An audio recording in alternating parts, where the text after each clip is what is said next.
todos y bienvenidos a un nuevo episodio de Deporte, Discapacidad y Revolución, el podcast dirigido a la normalización de la discapacidad en la sociedad y en el deporte. Hoy hablaremos en este episodio 3 sobre la focomelia y la talidomina. Hablaremos sobre qué es la focomelia, qué origen y por qué se produce, la afectación que tiene en la sociedad, luego daremos las consecuencias y la opinión, y también hablaremos de la talidomina, explicaremos qué es y la importancia que ha tenido en la focomelia. Empezamos con la definición de focomelia. La focomelia, o síndrome de Roberts, es un trastorno raro que se caracteriza por una malformación de origen teratogénico. ¿Qué quiere decir teratogénico? Se refiere a agentes que pueden causar malformaciones. Consiste en la ausencia de huesos y músculos en las extremidades superiores e inferiores. En su lugar aparece una especie de muñón a la altura del hombro o de la cintura. Puede afectar a diversas extremidades que siempre son más cortas de lo normal e incluso en casos extremos los pies o las manos surgen directamente del tronco. Su origen y por qué se produce. La focomelia de Roberts es una patología de origen genético con patrón autosómico recesivo. ¿Qué quiere decir patrón autosómico recesivo? Significa que deben estar presentes dos copias de un mismo gen anormal para que se desarrolle la enfermedad o el rasgo. Es de origen genético y hereditario. Un dato muy importante en referencia a las malformaciones congénitas es que ocurren en el 3% de todos los recién nacidos a nivel mundial. Las mismas son de origen genético en el 90% de los casos y ambientales en el 10% de los casos. Ambientales quiere decir agentes externos. Vamos con la afectación. La focomelia, es una malformación muy rara que afecta aproximadamente a uno de cada 20.000 recién nacidos a nivel mundial y que se produce, como hemos hablado, por causas genéticas en el 90% de los casos o ambientales y externas en un 10% de los casos. Según los últimos estudios, análisis y metaanálisis que he podido leer y formarme para ello, la focomelia tiene las siguientes probabilidades. Recordemos antes que es de origen genético y hereditario para poder comprender estos porcentajes. En un 25%, las probabilidades de que el niño nazca con dos genes normales nos dirán que no tiene enfermedad ni será portador. Un 50% de las probabilidades de que nazca el niño con un gen normal y otro anormal nos dirá que es portador, pero sin la enfermedad. Y el otro 25% de probabilidades de que el niño nazca con dos genes anormales nos dirá que tiene riesgo alto de padecer la enfermedad. Es muy importante resaltar que estos resultados no significan que los niños definitivamente vayan a ser portadores o a estar gravemente afectados. Ahora vamos a hablar sobre la talidomina y la importancia de ella frente a la focomelia. Lo primero que os voy a decir es qué es la talidomida. La talidomida es un fármaco comercializado entre los años 57 y 63 como un sedante y como un calmante de las náuseas durante los 3 primeros meses de embarazo. Esta última parte lo que provocó es que en poco tiempo fuese un fármaco, ¿de acuerdo?, que se comercializó muchísimo porque se volvió muy famoso y donde muchísimas embarazadas en este primer trimestre lo tomaban para evitar tener náuseas. En el año 63-64 se descubrió que la talidomina afectaba gravemente al feto, ¿de acuerdo?, causando malformaciones y siendo el medicamento un precursor alto de la focomelia. ¿Por qué ocurrió esto? Porque se dieron cuenta que a partir del año 57, cuando nació la talidomina, cuando se comercializó la talidomina, empezó a haber un aumento muy alto, ¿vale?, de niños que nacían con focomelia y con malformaciones. Esto les llevó a hacer estudios hasta que descubrieron en el año 63, ¿de acuerdo?, que era la talidomina el precursor de un aumento de focomelia. Este medicamento fue producido por una farmacéutica alemana. La talidomina afectaba a los fetos de dos maneras. Primeramente, que la madre tomase el medicamento directamente y la segunda manera era por parte del padre. Cuando el padre ingería el medicamento, afectaba al semen y esto provocaba que en la fase de procreación ya el feto estuviese afectado desde un primer momento. Por lo tanto, lo que se hizo y lo que se hace actualmente es que la talidomina no se receta a mujeres embarazadas y toda persona que quiera tener hijos, ya sea hombre o mujer, no se le recomienda, o sea, no se le receta, ¿de acuerdo?, la talidomina. Pero es cierto que la talidomina actualmente es un medicamento que sí que se utiliza y que es eficaz junto con la desametasona para tratar el mieloma múltiple en personas a quienes se les ha detectado la enfermedad recientemente.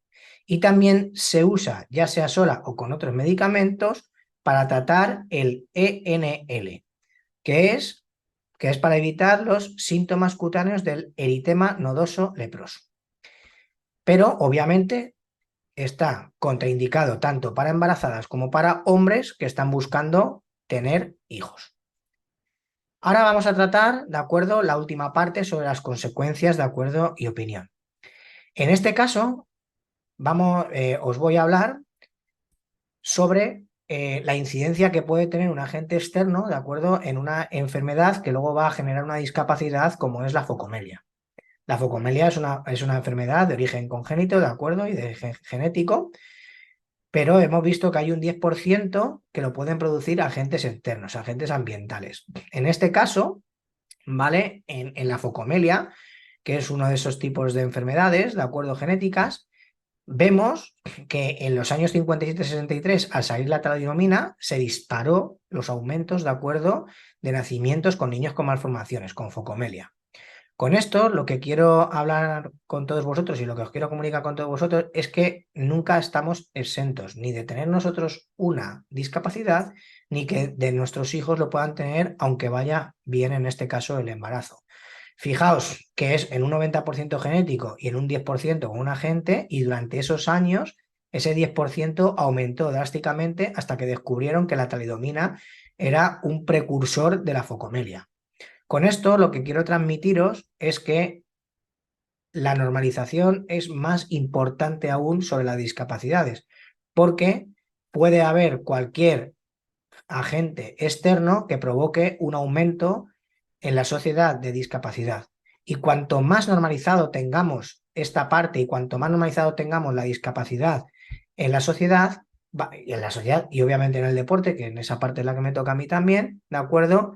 Con eso lo que vamos a hacer es que en el caso en el que haya un repunte, como ocurrió en los años 57-63, si nosotros tenemos normalizado, vamos a ser capaces, ¿de acuerdo?, de responder de una manera más positiva y de una mejor manera frente a ello cuando esos niños sean mayores y crezcan y puedan desarrollar su día a día con normalidad dentro de la sociedad y que tengan las mismas o que tengan oportunidades parecidas, ¿de acuerdo?, o lo más similares a gente que no tiene discapacidad. Por ello no tiene que tener miedo, no tenemos que tener miedo a hablar de ello. Seguramente muchos de vosotros no hubieses oído hablar nunca de la focomelia y diréis, bueno, es que 1 de cada 20.000 es poco. Bueno, pues yo en el equipo de natación que nadaba cuando tenía 18 años, coincidí con dos chavales que tenían focomelia. Obviamente yo desconocía en ese momento la focomelia. Yo, como soy una persona que siempre me ha gustado el deporte, la ciencia, pues yo me informé de ello y supe lo que les ocurría sin preguntárselo. Pero debería habérselo preguntado si hubiésemos tenido normalidad, pues qué le pasa, como la anécdota que os conté del niño pequeño. Y luego, ahora, recientemente, hace unos años, he conocido a otra persona. Con lo cual, dentro de que es una enfermedad rara que se da en un porcentaje bastante bajo, como podéis ver, una persona como yo, sin buscarlo y sin dedicarme explícitamente a tratar con gente con discapacidad, podéis ver que, que me he encontrado en el camino con ellos y he tratado con total normalidad. Pero yo no sabía en esa época que era la focomelia. Yo simplemente veía una discapacidad. Muy importante resaltar que yo he tenido la suerte, en el primer caso, de estar en un club deportivo como era el de natación en el que nadaba, donde el entrenador siempre, siempre, siempre ha favorecido la inclusión, con lo cual, cuando llegaron esos chavales, les metió a nadar con nosotros. También he de decir que tanto él como ella, porque el chico tenía una afectación en la pierna y la chica la tenía en la mano, los dos nadaban más que yo.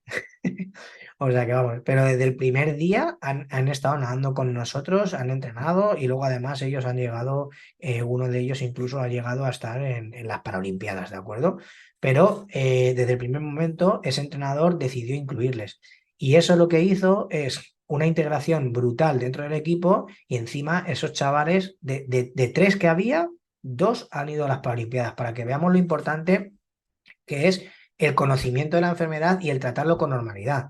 Porque en este caso, mi entrenador, el chaval vino y es que no se mencionó nada, a nadar normal y como uno más. ¿Por qué? Porque se trató con una normalidad desde el primer momento. En el caso que yo he recibido de mayor, ¿vale? Ahora de más adulto, este caso, pues bueno, lo conocí mediante un deportista que yo entreno con discapacidad, ¿de acuerdo? Yo ya conocía lo que era la focomelia y fue él quien le instó a hacer el deporte que actualmente hace, que en este caso es triatlón, ¿vale? Con la normalidad, también lo que yo busco, o bueno, lo que busco, lo que me gustaría, más que lo que busco, es que se tratase a todos por igual a la hora de ofrecer un deporte, ¿no? Sin pensar en la limitación que pueda tener esa persona. Yo siempre lo que digo a todo el mundo es, ¿por qué si veo a una persona en silla de ruedas o veo a una persona sin brazo, pues no le digo, oye, ¿por qué no te apuntas a mi equipo de baloncesto? Oye, ¿por qué no te apuntas a hacer triatlón? ¿O por qué no te apuntas a hacer ciclismo? Como se lo decimos a cualquier otra persona que no tiene discapacidad. Y siempre nos estigmatizamos y nos ponemos una barra y un límite que es, ¿cómo le voy a decir esto? Es que a lo mejor no puede. Pero realmente cuando yo veo a una persona que no tiene discapacidad, yo no pienso eso. Yo no pienso si, por ejemplo, si, no, bueno, yo no, yo sí lo pienso, pero la gente no pensamos en, jope, si le digo a esta persona que haga triatlón, se tiene que comprar una bici y tal, porque eso no lo pensamos. Pues no lo pensemos con la persona que tiene con discapacidad. Lo que quiero decir es, no pensemos que, ¿cómo va a hacer esta persona bici? Si se tiene que comprar una handbike, si se tiene que tal, tal, tal. Ese es su problema. Nosotros como sociedad y nosotros como personas debemos de normalizar la situación y debemos tratarles por igual.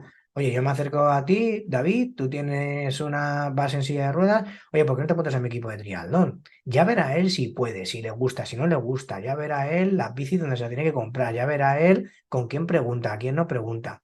Con esto quiero decir que si nosotros les integramos, incluso él te va a preguntar a ti dónde se lo puede comprar. Al igual que cuando tú se lo ofreces a otra persona, él te va a decir, ah, sí, pues sí, bien, oye, que me quiero apuntar, ¿qué bici me compro? ¿Dónde me la puedo comprar? Y tú vas a decir, oye, tío, pues ahora que empiezas, te compras la bici en Wallapop, o te compras la bici de segunda mano, o yo tengo una bici y te la puedo dar. Pues con esa misma normalidad es con la que deberíamos de tratar a la gente con discapacidad. Con normalidad me refiero a esto, porque todo esto, toda esta normalidad es una inclusión en sí misma. ¿De acuerdo? ¿Por qué? Porque nosotros ya les incitamos a hacer deporte y vamos a provocar el gusanillo. Habrá gente que no le guste y habrá gente que sí le guste, pero si nunca lo ofrecemos, ellos mismos no se van a ver integrados y entonces ellos mismos ven ya una limitación, no ven una limitación con el material, con las pruebas, con que no puedan correr con todo, ven una limitación desde fuera con la gente que ni siquiera se lo ofrecemos. Muchas veces les ofrecemos ayuda, ayuda, ayuda, pero sin embargo nunca les ofrecemos, oye, ¿por qué no te vienes a esto? ¿Vale? Y con esto es lo que quiero decir.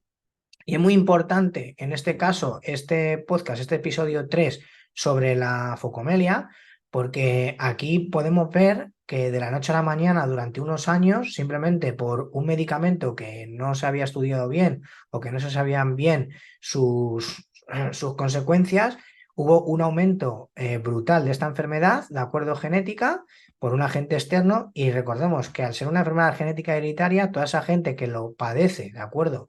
Por esa alteración genética lo tiene por un gen externo, luego puede transmitirlo en los porcentajes que os he explicado, 25, 50, 25. Puede o no, pero ya hay un mayor porcentaje de que haya esta enfermedad simplemente por un error humano, ¿de acuerdo? De un medicamento. Con ello quiero decir que nadie está exento de tener un accidente, nadie está exento de que se tome un medicamento y nos pase algo, y que normalizar la situación al final nos va a mejorar como sociedad y no solo vamos a ayudar a esa gente que es discapacitada, sino que probablemente en un futuro nos estaremos ayudando a nosotros mismos, porque nadie sabe si yo en un futuro tendré una discapacidad o no. Entonces, lo podemos ver desde la parte solidaria o incluso desde la parte egoísta, ¿no? ¿Y si me pasa a mí? Pues hagámoslo muchas veces, miremos también la parte egoísta, que no pasa nada, y digamos, porque al final esa parte egoísta de ¿y si me pasa a mí? Va a provocar que sea solidario, porque ¿y si me pasa a mí?